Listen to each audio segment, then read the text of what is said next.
They say the smallest details stick with you. The clatter of a glass. The draft sneaking in through the chapel door. The way candles trembled even when the air was still. I remember the ripple of laughter. The way it spilled from the back room while I fastened my cuffs, staring at my reflection.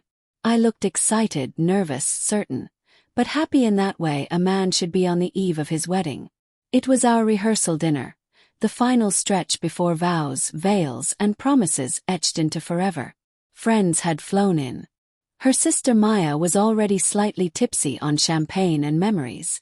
My best man Jared was in rare form, retelling college stories that weren't just mildly embarrassing but legendary.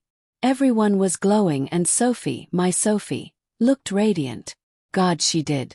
She wore a pale blue dress, fitted at the waist, shimmering ever so subtly with every step.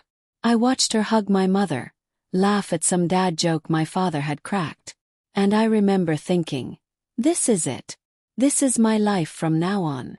Then he appeared. I didn't recognize him immediately. Not by name, just a broad-shouldered man in a gray sport coat, sleeves rolled up like it was still 2008. His hair too perfect, jaw too sharp. That smile, like he already knew the ending of a movie the rest of us hadn't seen. I caught it, the slight shift in her expression. Not much, just a half-second pause, as if her breath had snagged.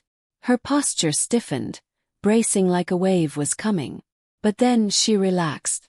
Her smile returned, but it wasn't the one she'd worn for me all evening. This one was practiced, familiar, intimate. I approached as he drew near, extending my hand before a word could pass. "Hi, I'm Noah, the groom." He shook it, firm, eyes locked on mine. "David, old friend." Sophie's voice cut through us. "He's my ex," she said casually. Too casual, I thought. From college. Nothing. Really nothing. The words sounded hollow. I wanted to believe her, tuck the unease away, label it pre-wedding jitters or leftover insecurities. But the way he looked at her, it wasn't nothing. It was unfinished. He stayed the entire night. No invite, no RSVP. Yet there he was, sipping whiskey, joking with her friends like he'd never left. Maya gave Sophie a tight-lipped glance but said nothing. During dessert, Jared pulled me aside. "Who is that guy?" he asked. "Sophie's ex." He blinked. "Then why's he here?" Good question. I wanted to pull her aside, get an honest answer, but every attempt was blocked. By her aunt, the photographer, the coordinator, and David himself. He lingered, not clingy, not glaring, just always present.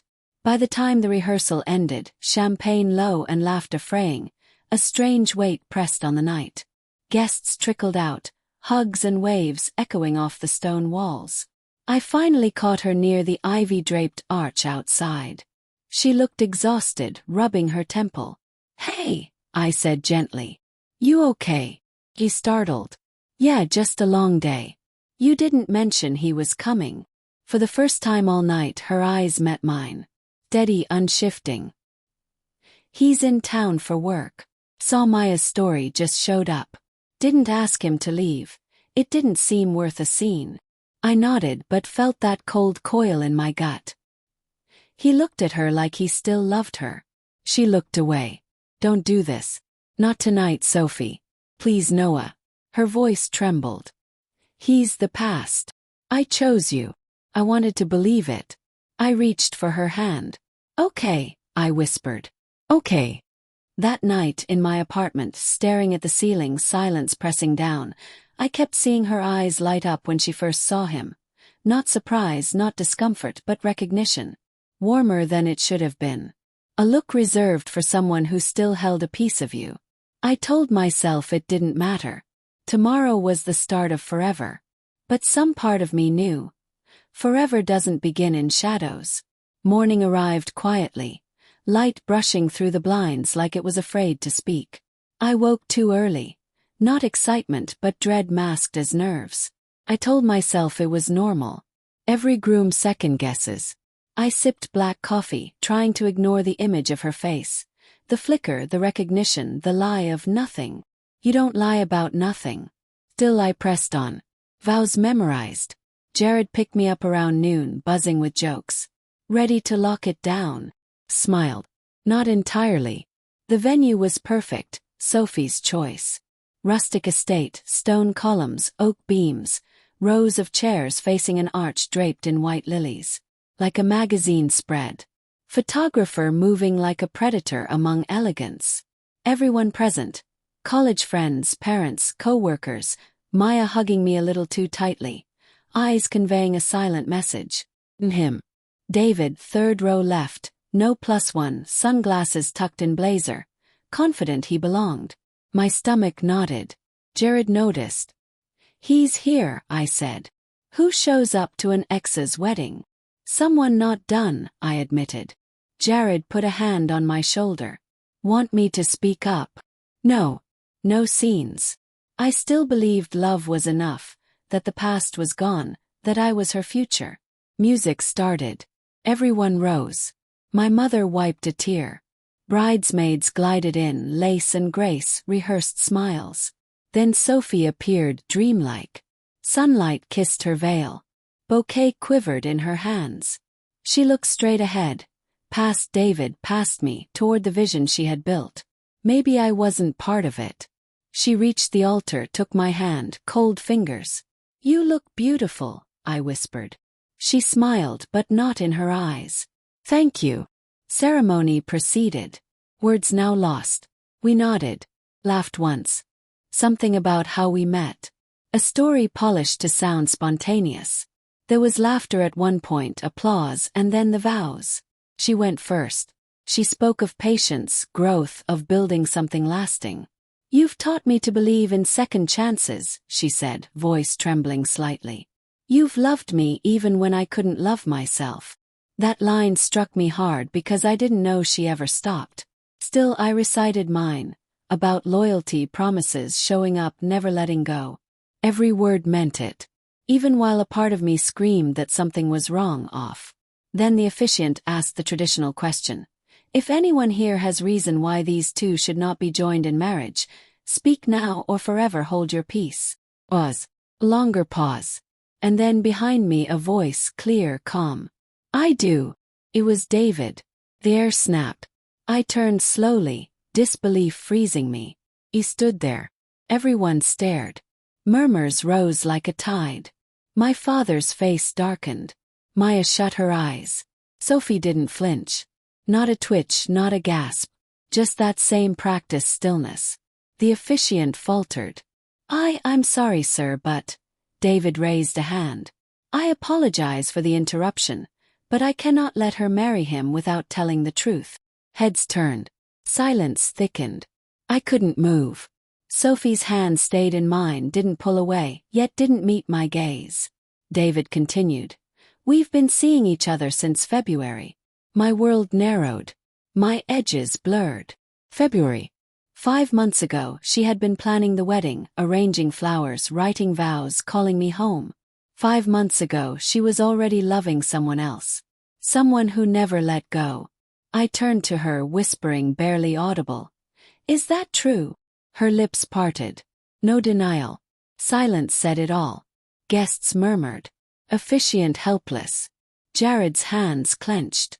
David remained composed, hands folded, at peace with his sin. I stepped back. Sophie reached for me, I flinched. Don't, I said. Not loud. Not cruel. Just hollow. Please, Noah, she whispered. It didn't mean. And that's when I saw it. Not regret, not fear. Relief. Like she had been waiting for this moment. Glad the lie ended. I stood another beat. Then I walked down the aisle alone. No ring, no vows, no forever. Just her voice trailing behind me. I didn't look back.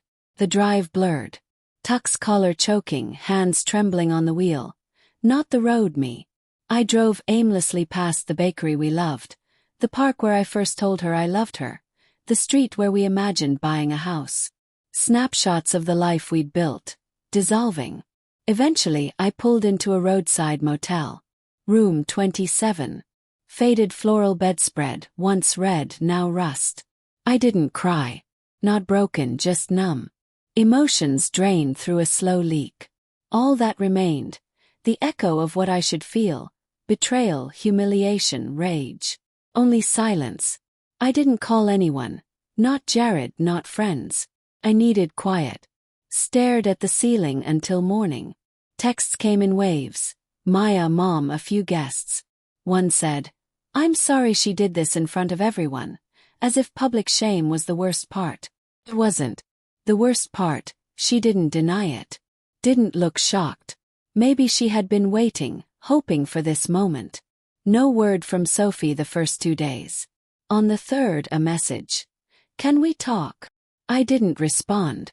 That afternoon she arrived. Makeup-free, jeans, an old sweater she used to borrow from me. She looked smaller.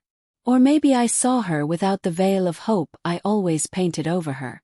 "I didn't mean for it to happen like that," she said finally. "You mean with the truth spoken out loud?" I asked flatly. Her eyes filled. "Noah, I was scared." "Scared of what?" "Of losing you," she admitted, even after David. "I wanted us to work. To choose you and mean it." "You didn't," I said. "You kept me on hold while figuring out feelings for someone else. That's not love. That's convenience." He tried to speak. I raised a hand. "I would have forgiven much, but not that. Not standing there knowing what you did. Knowing he might show up, and walking down that aisle like you deserved it." Tears formed, quiet ones meant to soften me. They didn't. "You should go," I said. "I mean it. I don't hate you. I just can't carry this." She nodded, left without asking for closure, maybe knowing I already had mine. I moved out, packed my things. Books, clothes, guitar. Left the key. No note. Silence was enough. Jared helped me find a small studio above a florist. Quiet. Weeks before grocery shopping didn't sting. Months before songs didn't catch in my throat. Pain dulled like a lingering bruise. People asked what happened. I never told them fully. Some chapters are best unread. But late at night, with the city still, lights humming, floorboards creaking, I think of the altar. Silence after David spoke. Pause before Sophie said nothing. What if she had fought for me? But truth doesn't need a voice. Silence is enough. I don't hate her. I don't wish her pain. But I hope she remembers the weight of standing before the man she claimed to love, watching him leave. I didn't just walk out of a wedding. I walked into the rest of my life. And this time I won't ignore the shadows.